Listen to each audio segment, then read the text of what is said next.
All participants. Entry and exit tones are off. Okay. Good morning, millionaires. Good morning, millionaires. I hope everybody's feeling incredible this morning.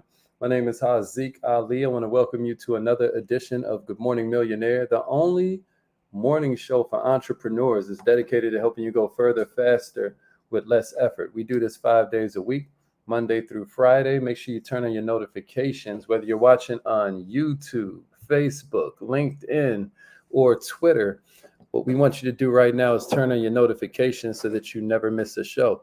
The whole idea here is that if you just knew a little bit more, then you could go a little bit further. The only thing separating you from the things that you want in this crazy little world is something you don't know yet. Matter of fact, us living in America, we're under something called capitalism. And in capitalism, money only changes hands due to ignorance. Does that make sense? Money only changes hands because somebody knows something the other one doesn't know. Isn't that interesting? So that means in this country right here, you learn more, you earn more. So let's get busy, y'all. Let them know where you're from. I see a lot of the family checking in already. Share this with somebody you love. If somebody shared it with you, that means they love you. You know what I'm saying? Check it out, y'all. Yuli done made it in this morning. Good morning, millionaire. Ashley done made it in. Sup, Coach Ash. My man Alan Harmon is in the house. The Allen group is up in here. Miss Darnisha Clay. Is that a baby right there? You just had a baby, Miss Clay? That's amazing. My man Damon Ivory's in the house. Good morning, King. Good morning. Good morning. My man Digital Daryl's in the building. Let's go. All right. Let's get it. Who else we got checking in this morning? Fonda. Fonda's in the house. What's up, Kay? Kay Wright's in here. Okay. So I know a lot of people saw what I was talking about this morning and they thought I was talking about this book called The Art of War. Like, man, he spelled it really funny. But no, this is called The War of Art. Anybody ever read this book before? The War of Art? I was trying to think about what I was going to talk about this morning, and it hit me that we hadn't really talked about this book yet, but this is all about breaking through the blocks and winning your inner creative battles, breaking through the blocks and winning your inner creative battles. Because think about it. Life is chock full of experiences. Sometimes these experiences are good. Sometimes these experiences are bad. But when times are hard, unfortunately, a lot of times it's a natural reaction to kind of like focus all the attention on yourself. Start beating yourself up as you take on all these blows that life is dealing you. But with that said, there's one simple thing that I've tried to stand by over the years. There's one simple thing that has helped me when things get really rough, whether it's really rough in business life, whether it's really rough in personal life. There's one simple truth that I believe has helped to shield me from all of the crap. Check it out. Instead of hiding from the world when it gets tough, what if you reflected on what got you there in the first place? You ever thought of that? Oh, yeah, all hell might be breaking loose in your life. But whose fault is it? Who got you in this position? Whose fault is it that your life is jacked up? Whose fault is it that you don't have the positioning that you think you should have by now? Matter of fact, if you look back over your life and you said to yourself, man, if I had just to do it all over again with the exact same resources, is there anybody that can hear my voice that wouldn't say to themselves, I could have done more with what I had? Whose fault is it that you're in this situation? Whether you've made a mistake or something happened to you that you couldn't control, maybe what we should try to be is grateful because it could always be worse. And when you experience these setbacks, what it means is you've actively made a decision to put yourself on the line. Maybe you put yourself on the line emotionally. Maybe it was financially. Maybe it was physically. But you're going to sleep way better at night in the knowledge that you've made the decision to actively participate in life instead of watching from the sidelines. Some of us go out so much that it's no longer celebration, it's distraction. Some of us took the time we just now had this past 3-day weekend and you created something. You should write this down in your notes, millionaire. The more you consume, the more powerful you make somebody else. But the more you create, the more powerful you become. Is that worth writing down? The more you consume, I don't care if you're consuming hookah. I don't care if you're consuming a television show. I don't care if you're consuming, food. The more you consume, the more powerful you make somebody else. But the more you create, the more powerful you become. Am I making sense, y'all? So all of that is like my intro. But here's what I want you to understand. This book called The War of Art is a game changer.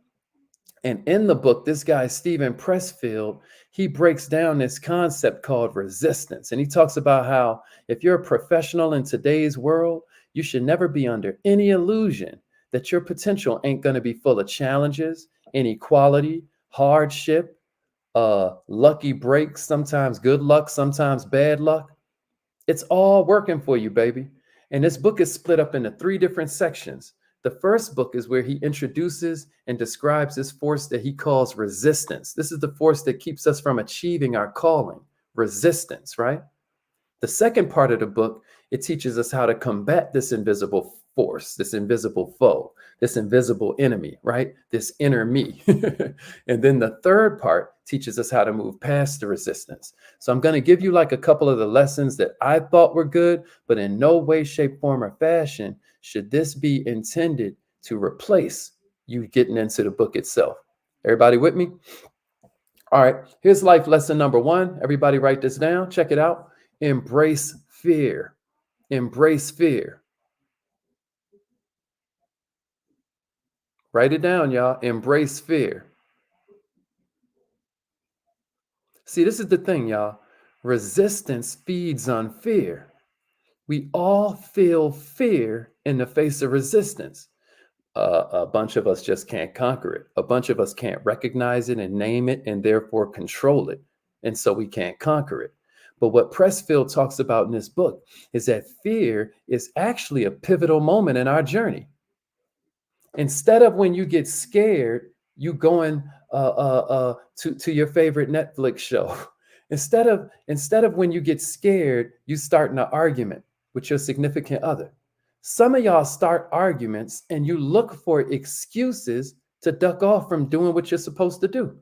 But instead of letting that fear make you create chaos, instead of you letting that fear push you towards distraction, what if you recognize that that fear is a pivotal moment and you decide that that's the moment you press the pedal to the metal? What if you decide that this is the moment you either continue along your path or you turn around and head for home? Y'all ever heard the expression, go hard or go home?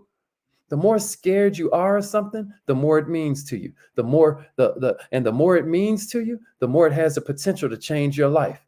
In other words, instead of fear being something that tells you you shouldn't do it, what if you transformed your mindset and recognized that fear is actually an indicator you need to knock this out? I once heard that fears are like dragons guarding our most sacred treasures. What if you decided to use fear as a barometer? What if you decided to use fear as the true north on your compass? What if you began to recognize that by conquering these fears, this is how you get better? By conquering these fears, this is how you get stronger. And the more of the fears you stomp on, the stronger you become. You know, I've heard story after story like them asking Denzel Washington, yo, why did you take on this role of Malcolm X? He was like, because it scared me.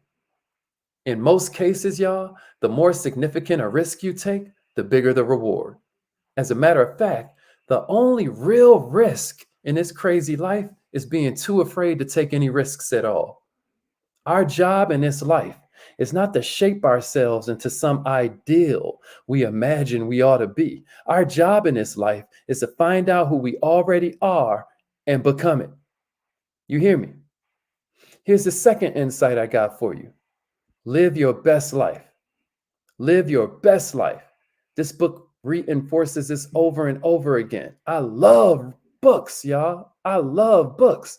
Check it out, y'all. Check it out, y'all. Live your best life. Most of us lead two parallel lives. You're absolutely right, Taisha. That is a Nantuism. that, that's her whole thing. She'd be like, "Yo, whenever she's scared of it, she does that first." I love that you recognize that, Taisha. Good job. Number two is live your best life, because most of us are living two parallel lives, right? We have the life that we're living now, and then we have the one we too afraid to reach out for, right? This could apply to any walk of life. For example, let's say you're a brand new entrepreneur, right? And you're crippled by this fear of failure.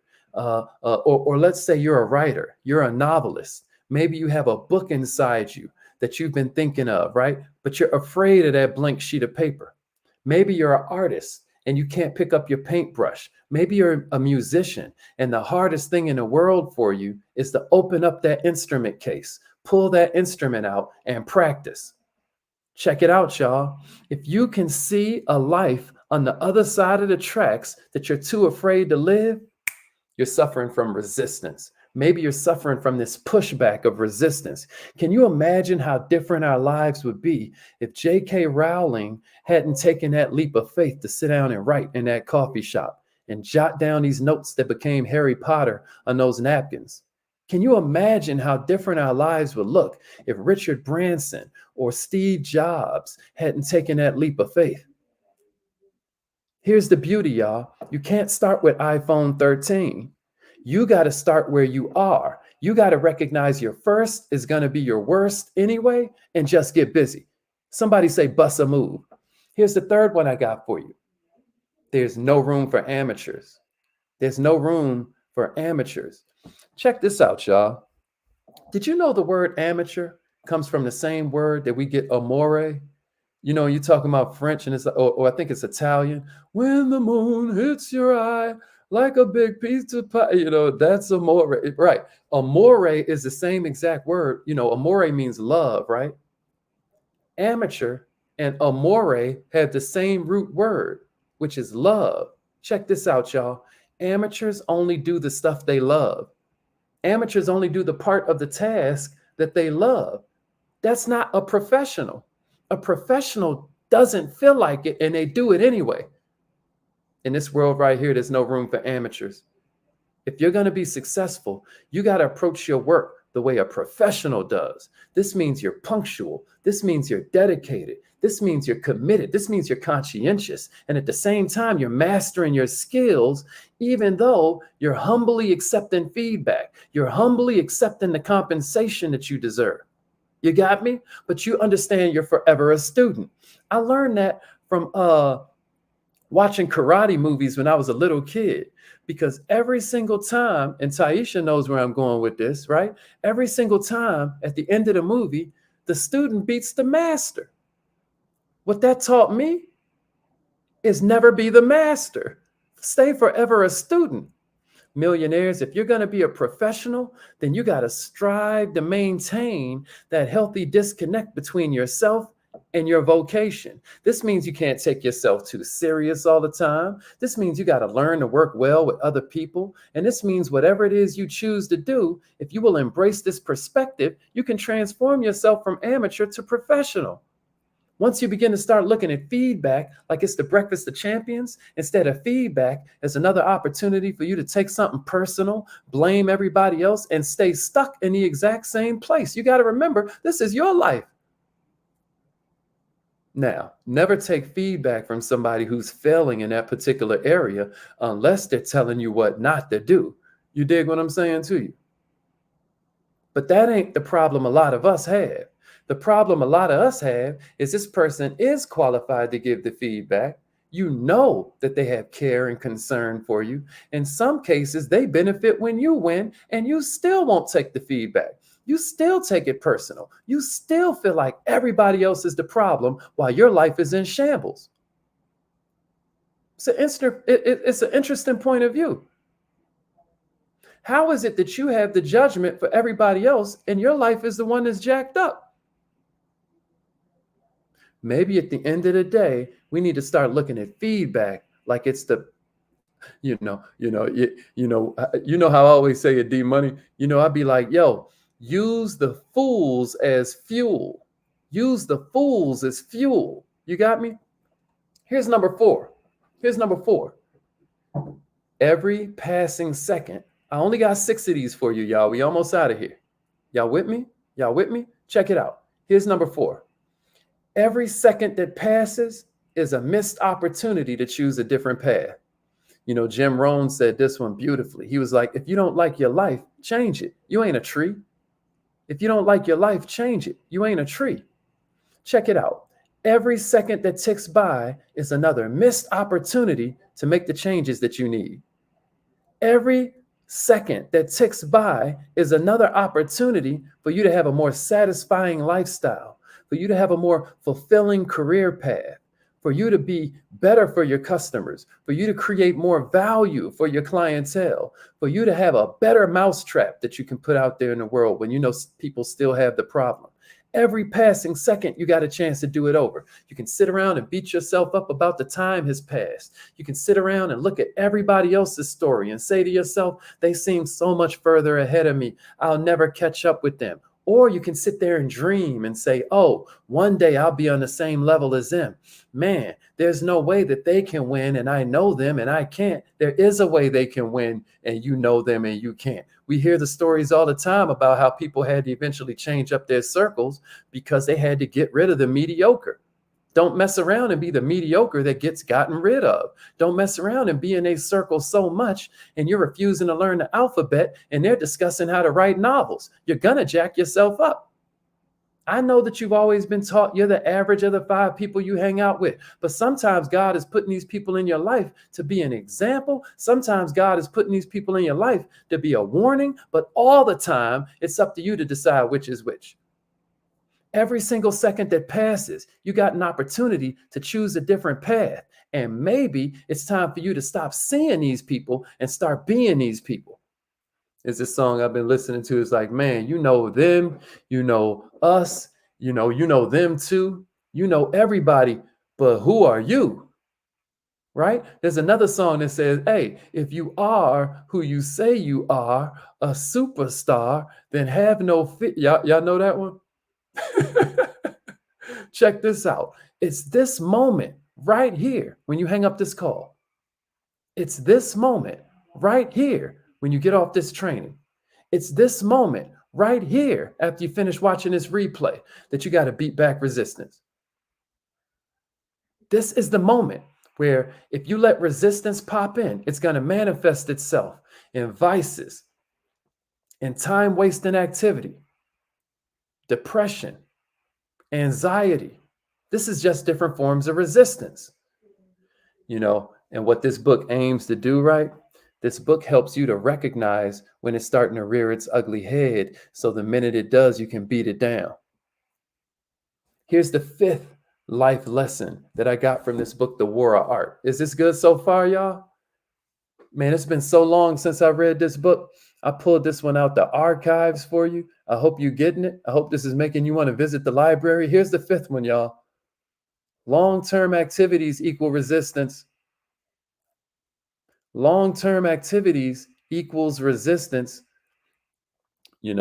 Funny thing about this book is that what the author did was he turned resistance into the antagonist, right? The antagonist whose only goal is to keep us from experiencing the activities that'll feed our curiosity.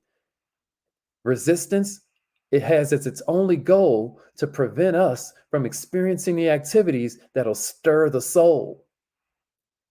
It's to prevent us from experiencing the activities that will make us really believe in our divinity. This is when our fear gets turned against us. And just like I said in the point right before this, fear is the defining moment, y'all. Are we going to sink under the weight or are we going to swim against the tide? Are we going to go against all odds? Are we going to believe in what God said? Or are we going to believe in what the haters are whispering? Are we going to believe in the lack of belief from that family member, the lack of belief from that significant other, the lack of belief from that coworker, the lack of belief from that underachieving but well-meaning friend? As human beings, we're programmed to look for instant gratification. Some of y'all won't even let the microwave dinner finish. You got me? Some of y'all are pushing a button before you even pull the meal out the microwave. We want instant gratification. When we sit down to begin this long-term project, our fear that this gratification is a long way somewhere over the rainbow, it makes us not even want to get started. You get to standing at the base of the mountain, looking at the top of it and say, is this even worth it? Is this even possible? Well, check this out. It ain't going to be perfect, but it's going to be worth it. Just the journey itself is enough to fulfill a man. A lot of times, as a matter of fact, when you get the goal, it's a little anticlimactic. I'm going to be honest with you. A lot of people, the most fulfilling time of their life is when they're chasing for it, is when they're running for it. This is why it's so important you got a second goal after you hit your first goal. This is why it's so important you got a fifth goal after you hit goal number 4. Because it's the journey that makes you fulfilled. Happiness comes from what you got happening. That's why we know resistance is what shows up as depression, anxiety, procrastination, all this time wasting crap like going outside to celebrate when your life is in shambles. It's all resistance. Check it out. Once you get over that hump, though, once you're on your way to the destination, all those things that used to seem important, all the arguments, all the time wasting overthinking, the paralysis analysis, all the doing drugs and drinking, it starts to melt away as you begin to crystallize your purpose, the pull they have on you, the draw they have on you, the addiction, the obsession that you feel. I don't care if it's codependency or if it's addiction. Regardless, it starts to melt away its power as you get crystal clear about what your purpose is. The most important thing about art is to work. Nothing else matters except sitting down every day and allowing that genie to come into the room. You know, there's this book from Elizabeth Gilbert who wrote Eat, Pray, Love, right? She's got this TED Talk. If you haven't seen my TED Talk, then reach out to me and I'll send you the link for it. Always got to throw that in when I mention TED Talk. But Elizabeth Gilbert has one of my favorite TED Talks of all time where she's talking about creativity. You may want to Google that. Elizabeth Gilbert on creativity. But she talks about how so many of our young, most genius artists, we lose them to drugs. We lose them to depression because there's this myth in our society that artists have to suffer. There's a myth in our society that says artists can't be fulfilled, that somehow the best art comes from pain. And it may be true that pain resonates with a lot of us. It may be true. Even when you're in motivational speaking, even when you're doing keynote addresses, people resonate more with your pain and your journey than they do the destination and your success. That's true. But check it out. How the ancients would get around this is they would say, look, to God be the glory, only the mistakes are mine. As a matter of fact, they didn't even say it was God per se. They called it something called a genie. Now, when you hear the term genius, you think that it's this brilliant person. But back in the day, the genie was like a little elf. It was like a little imp thing that you would sit there, you would decide this was the time you were going to work, and you'd be like, all right, come on, let's do it. And if the genie gave you something good, the genie did it. That kept you from feeling arrogant. That kept you from hubris. That kept you from vanity, because it wasn't you, it was the genie. But also, if your work sucked, you got to blame the genie. It wasn't me. The genie fed me some crap. You got what I'm saying to you? But here's the genius in that, pun intended. Here's the genius in that. You're now working.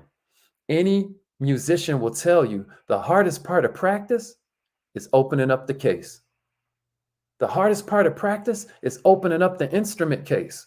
After you can get over that little bit of resistance, the rest becomes easy. You get what I mean?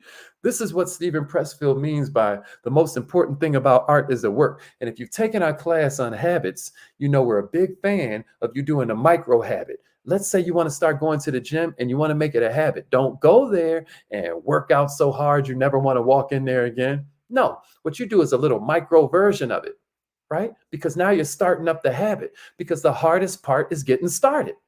Everybody with me? Here's the last one I got for you. I'm so glad y'all enjoying this.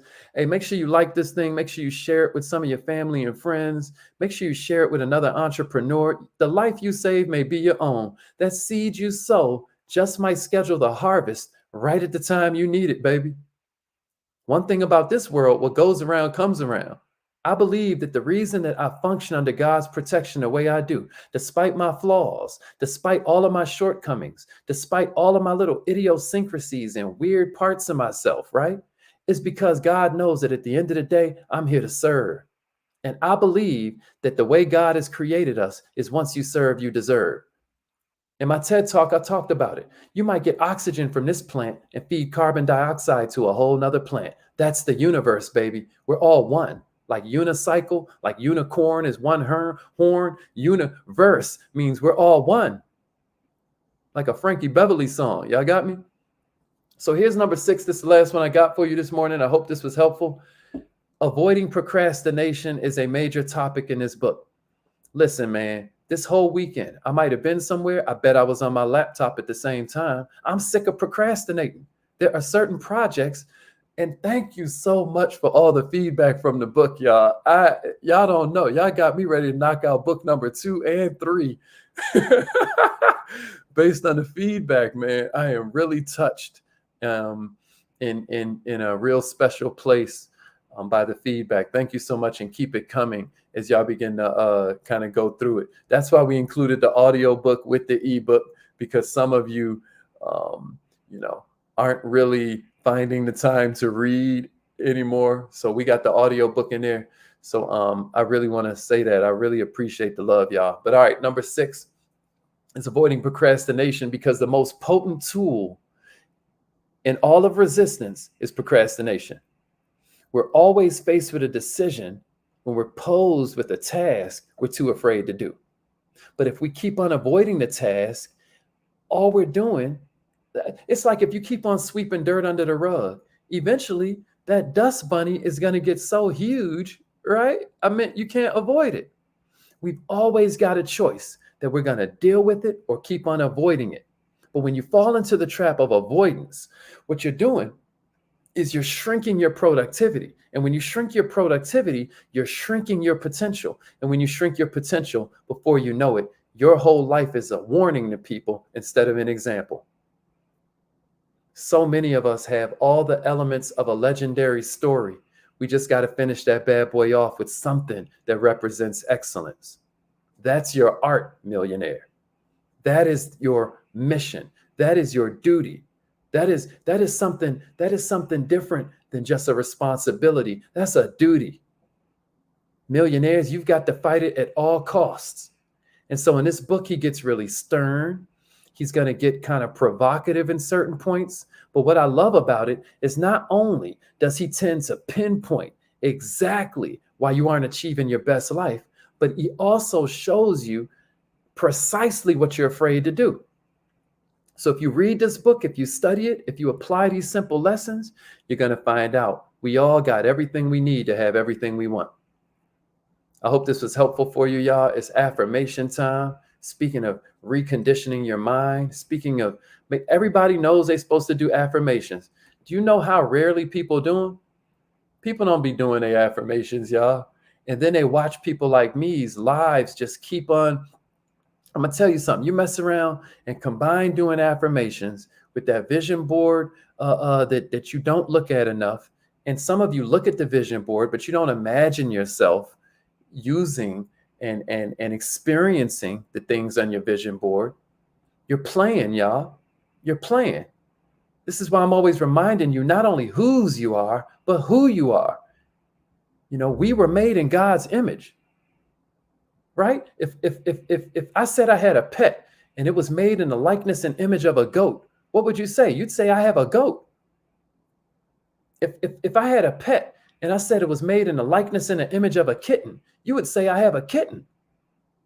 But when we're told we're made in the likeness and image of God, you think that was a typo. Read John 10:34. It wasn't a typo. It wasn't a typo. Nobody's saying you're the God, but it says it right there. We are gods. You are creating your reality with your thoughts, with your actions, with your words. You're a God. So with these affirmations, what we do is call upon that ancient phrase, the shortest, most powerful words in the whole English language, I am. Repeat after me, say it like you mean it, y'all. I am so happy and grateful. That money comes to me easily and frequently and in all kinds of ways. You got to say it like you mean it. I am so happy and